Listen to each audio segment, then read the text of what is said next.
I watched my friend get shot in the neck. Yeah, that's what happened. I just want to say that he was publicly executed again before the world. The question is why, right? September 10th, No one saw it coming. After nearly a decade of guiding chaos on First Take, Molly Qerim disappeared from ESPN screens without a warning, without a farewell, without even a whisper from the network. One morning, fans woke up to see someone else sitting in her chair, and that's when the questions started pouring in. Was it burnout? A contract issue? Or something darker, something hidden deep behind Bristol's polished walls? ESPN said nothing. No thank you montage, no tribute segment, no we wish her well. Just an empty seat and millions of confused viewers. To the public, it looked like another anchor had left. But to those inside, it felt like an earthquake had hit the network. Then came Molly's Instagram post. Simple, polished, emotional, and hauntingly cold.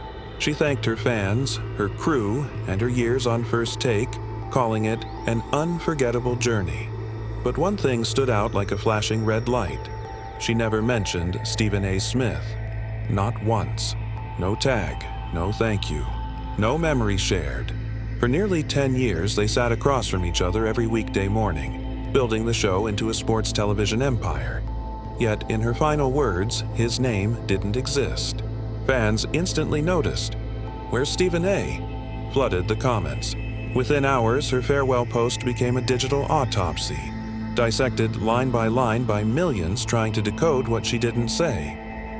A few days later, the whispers began. Former NFL player and media insider Marcellus Wiley dropped a bombshell on his podcast.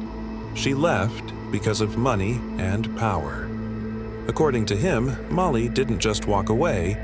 She fought. She demanded fair pay, creative control, and respect equal to the men beside her. ESPN brushed her off, and when she turned to Stephen A. Smith for support, hoping he'd back her, she was met with silence. Wiley claimed Molly's fate was sealed the moment Stephen A. chose not to fight for her raise. It wasn't just a job loss. It was a power play gone wrong. Fans felt betrayed. The very woman who kept First Take balanced had been erased, quietly and strategically. Then came the money trail, and it was jaw-dropping. Reports surfaced that Stephen A. Smith's new deal paid him nearly $20 million per year. ESPN's highest-paid personality ever. Molly? Less than $1 million. She was the heartbeat of the show, the referee who kept egos in check, the face of calm in a sea of shouting. Yet she earned pennies on the dollar. Wiley pointed out that even Mina Kimes, who hosted smaller shows, earned more. Fans exploded online. Equal work, equal pay. How can ESPN preach diversity and fairness when their own anchor is underpaid? The scandal spread beyond sports pages.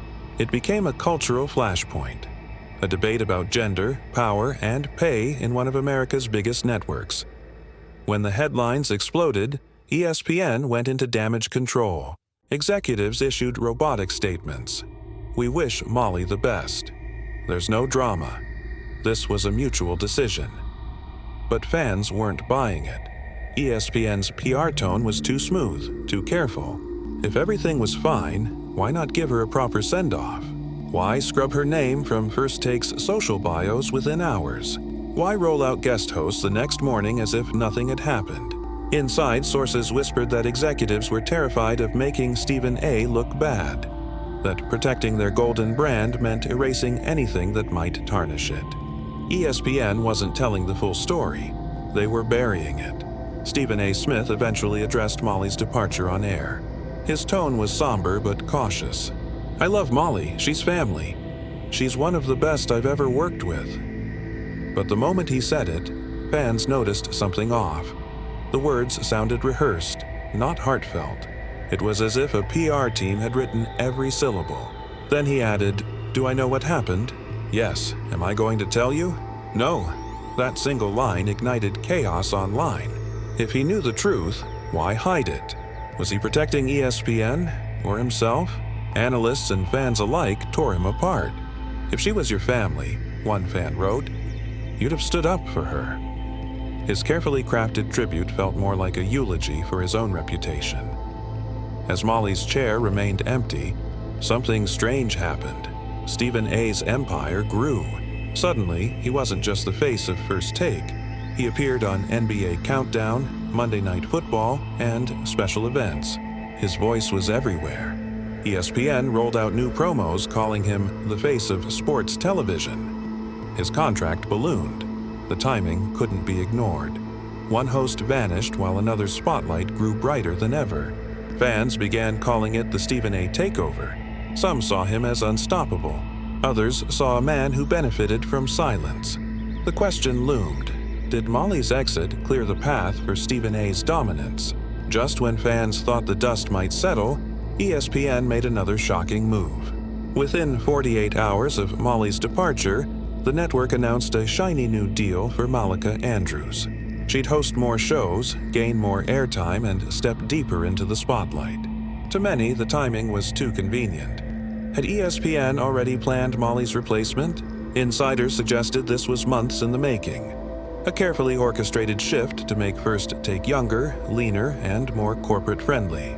Fans connected the dots. Molly's silence, Stephen A's rise, and Malika's sudden promotion weren't separate events. They were pieces of one master plan. Through it all, Molly stayed completely silent. No interviews, no podcast appearances, no shade thrown. Just calm, deliberate quiet. And that silence became her loudest statement. Every week she stayed silent. The story grew bigger. Was she under an NDA? Was she waiting for the right offer to tell her side? Or was she simply done with the politics of ESPN forever? Fans flooded her social media, begging for answers, but she never responded. Even Stephen A fanned the flames, saying, "She'll speak when she's ready, and when she does, it'll shake the room." That line only deepened the mystery.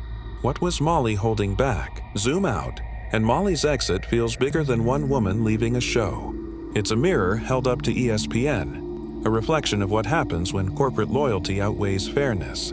For years, ESPN built its empire on chemistry, debate, and personality. Now it's about money, control, and image. Stephen A is the symbol of that shift. Untouchable, expensive, everywhere. Molly became the cost of that power. But maybe, just maybe, she's planning her own comeback. Her final Instagram line said it all. Stay tuned. Whether it's at Fox Sports, her own digital show, or a tell-all interview, one thing's for sure. The storm isn't over. It's only waiting for round 2.